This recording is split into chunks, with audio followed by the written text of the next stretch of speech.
Investing in Bittensor is akin to investing in NVIDIA about 10 years ago before NVIDIA started going absolutely bonkers. Now, if you're not familiar with what Bittensor is, think of Bittensor like a global brain marketplace, like the Amazon of AI, right? Imagine thousands of people around the world training these little mini brains, right, which are the AI models. Each of these brains can answer questions, make predictions, or really process data. Now, think of Bittensor as the network that connects them all, kind of like a stock market for intelligence or an Amazon for intelligence. Instead of trading stocks, people trade useful knowledge. If your AI model gives answers, the network rewards you with the TAO token. And if your answers suck, are spammy, or of no use, well, then you get absolutely nothing. That is the beauty of Bittensor. It is decentralized AI in a nutshell, and it's gaining a lot of traction. It recently went from $300 up to $470 after seeing a massive run up when it first launched, up to upwards of $700. In this video, I'm going to talk about Bittensor, why I'm so bullish on it, and we'll look at some price action and some charts. First, I want to share a big update with Bittensor. This is from the Open Tensor Foundation. Now, much like Avalanche, where you, for the L1, if you wanted to spin up a subnet, you had to commit AVAX tokens. They get locked up. And well, the idea is the more subnets that are created, the more AVAX is taken away from the circulating supply, meaning less sell pressure. Bittensor had something very similar, but they've made one very important change. Subnet registration and deregistration, that's the important part, have returned to Bittensor. The subnet limit will remain at 128, meaning that when a new subnet registers, it will take the place of the lowest performing non-immune subnet. Every single subnet that launches gets a 4-month immunity, which allows them time to get up off their feet, gives everyone a fair shot at, hey, is your subnet, are you going to do anything or are you not? Is it going to be successful? Is it not? Are you going to pour resources into it or are you not? They could easily have said, unlimited subnets, but I love the idea of putting a cap.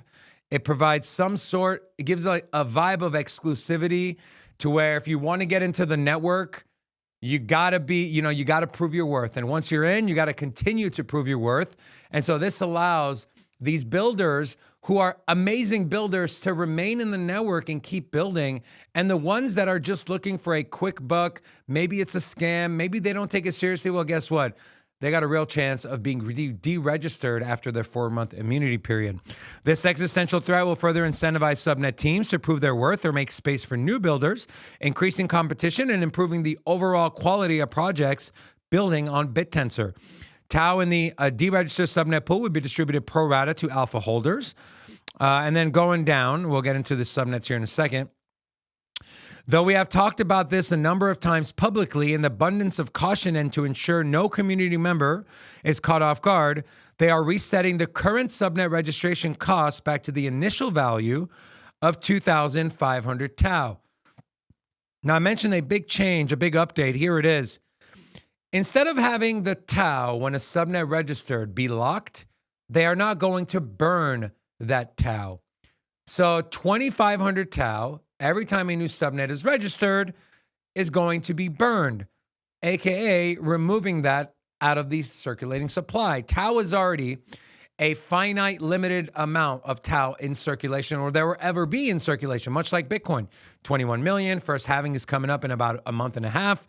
So this could potentially be the catalyst for what I call a demand shock, not a supply shock.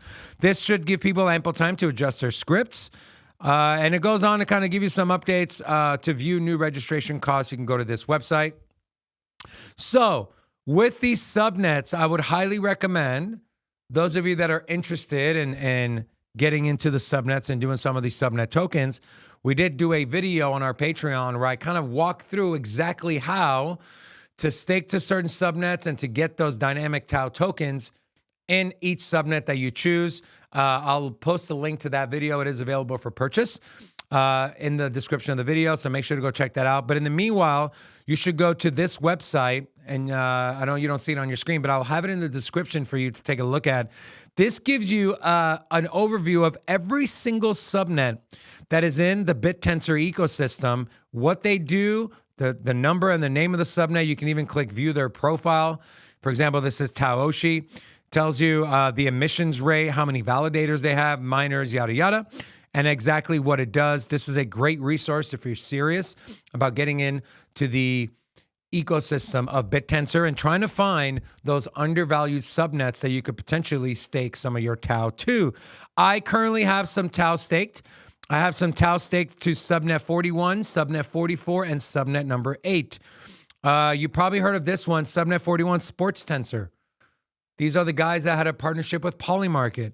Subnet 44, which is Score Technologies. These are the founders and creators of CrunchDAO. 7,000 quants. Their token vault went live. This is in predictions markets and sports betting. There is tons of different projects here on Bittensor. And a lot of these, you want to talk about shoots, you can talk about ridges, Targon. There's so many different subnets that are doing amazing things. And now with the new update of deregistration, burning the TAO, if you're not at the cutting edge of technology and really, really taking your products and services to the next level, you're probably going to get deregistered and make way for the people that have been waiting in line and wanting to get a piece of the Bittensor pie. And let me tell you, that pie is delicious. The greatest pie. Sorry, I had to throw it in there. Also, another great resource for you is taostats.io.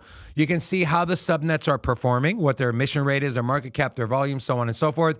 These have gotten absolutely beaten down, but I do expect a resurgence of these alpha tokens once Bittensor continues its rally. Speaking of rallies, Bittensor had a magical rally. You can see it was such a beautiful sign. And a point where we're seeing tons of altcoins lose their 200-day moving average, to see Bittensor get a bounce right at that 200 MA is an extremely positive sign, especially given the current circumstances of where the markets are today. You know, Bitcoin is under 108,000. A lot of these alts are bleeding, but I don't think it's going to matter for Bittensor. And in fact, this thing finally broke out of a very long-term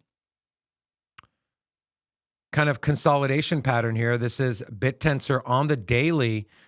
It had the initial breakout, but we know what Friday happened, and then continued up with another massive breakout on volume that essentially 10x'd. The volume 10x, price broke through the falling channel. You want to call it a descending triangle, falling channel, whatever you want to call it. It broke out of it. It retested the 200 MA.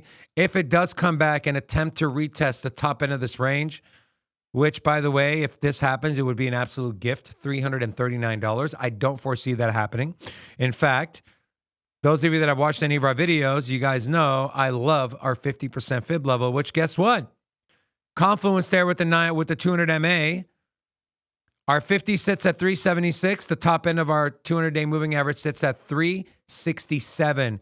And that is exactly where Bittensor got a bounce, looking to fill out potentially a very bullish bull flag pattern here. Now, this has not been invalidated because price did not close below that 50% fib level. And this breakout, by the way, guys, if this happens, we could take the breakout from the 50. This would take the price of one TAO token up to around $584. If you believe in AI and you think AI is going to dominate, it's going to continue to grow, it's going to continue to make waves, this is, and I wasn't being hyperbolic or joking, this is like having money in NVIDIA before AI blew up and before everyone started needing their hardware. Look at every single company. Look at Uber. They provide the platform for people for taxi services. Look at Airbnb. They are the marketplace, the platform for people to put up their homes for rent. I can give you constant and tons of different examples, and that is exactly what Bittensor is. It is the Airbnb, it is the Uber of decentralized artificial intelligence and large language model training. There is not one project that does anything similar to what Bittensor is doing. And then the cherry on top, you guys, is the tokenomics. It's modeled after Bitcoin. Halving every 4 years, emissions get cut in half, cap supply at 21 million. So when you're looking at a project like this, as long as AI continues to stay in the front of the narratives and the verticals and people are interested and want to invest, there is zero chance in my mind that Bittensor, unless something fundamentally changes with the project, that Bittensor doesn't have an absolutely explosive rally. The numbers I have going in my head might kind of throw people off and might make you want to click out of the video, which we're at the end of the video, so who cares? Bittensor can go anywhere between $3,000 to $5,000 this cycle, in my opinion, if this cycle extends into 2026.